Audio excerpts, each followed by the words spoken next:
Um, 30,000 net job losses since 2000.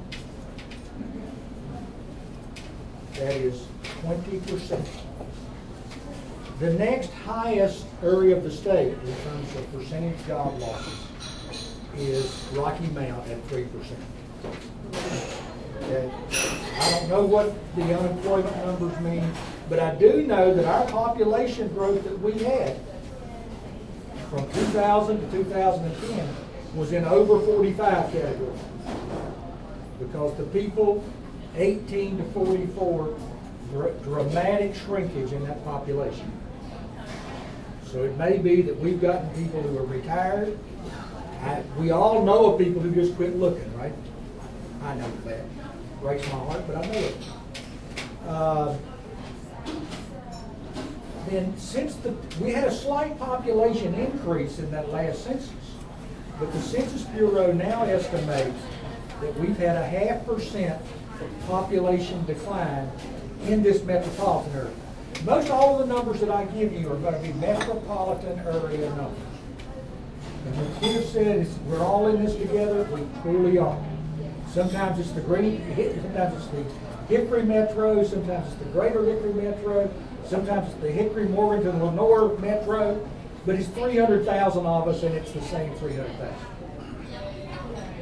And the Gallup survey, which I'm sure you read about, and I attribute some validity to the Gallup poll. But because I think that did attempt to be statistically valid, probably was.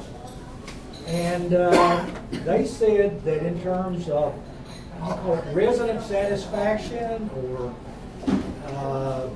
resident optimism, I don't know exactly what I called the objective or the results of that survey. But it said that we were the 185th in terms of livability, citizen satisfaction, whatever you call it, out of 189 metropolitan areas in the country. They didn't say that was Hickory. They didn't say it was Conover. They didn't say it was Meaton. They didn't say Catawba County, Morganton. It was our metropolitan area. And I'd like to say that I think Hickory would have had better numbers, but I certainly have no way whatsoever to make that statement.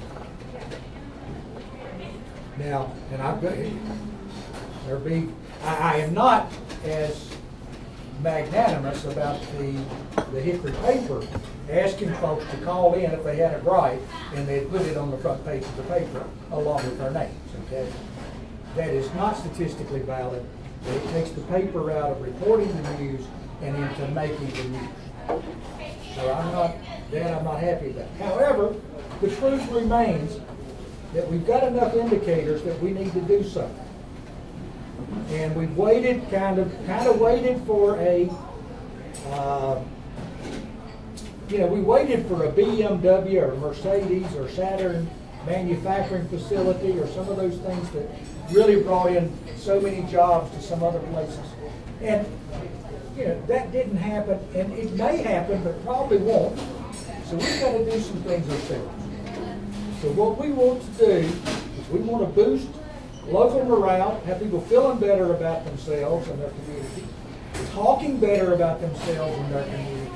And we think that will translate to a better attitude from others outside of our community. I can't imagine across the state what attitude people had when they heard that we were rated 185th out of 189, apparently by our own people.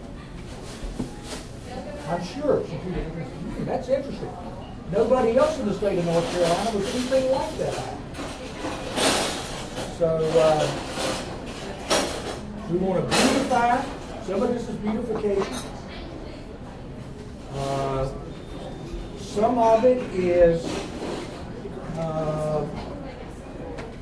beautification through renovation and demolition of old buildings. And some of it is hopefully growth in jobs by having shovel-ready or wall-ready facilities for job creators. The dollar amount that's being discussed is about $80 million. Now, we don't have, that's not final, we have not finalized it. It would be about it, and now I'm speaking very broadly, and I don't even have my council's authority to be throwing out this stuff. But they can't stop me, and I can't stop them, right? And I do think it's important that we be talking about this as early as possible. Because somewhere along the way, we're going to deal with this, or we're going to accept status quo. So, 80 million over 10 years, which I hope comes 2 million from us locally a year. That's 8 million a year. 2 million locally a year. 2 million from state a year. 2 million from federal a year, and 2 million from private investment.